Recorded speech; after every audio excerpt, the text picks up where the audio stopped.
Mga master, gusto nyo ba ng mas smooth na andar at mas protektadong makina? Subukan nyo itong bagong Castrol Active 20W 4040. Meron itong active band molecules na kumakapit sa makina para tuloy-tuloy ang proteksyon kahit traffic.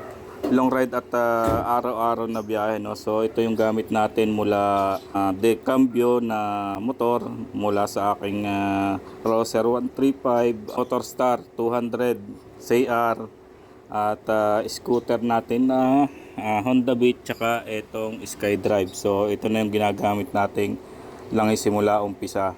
Mas protektado kasi ito laban sa init at friksyon. Mas maayos ang takbo ng makina at mas kampante sa bawat biyahe ko.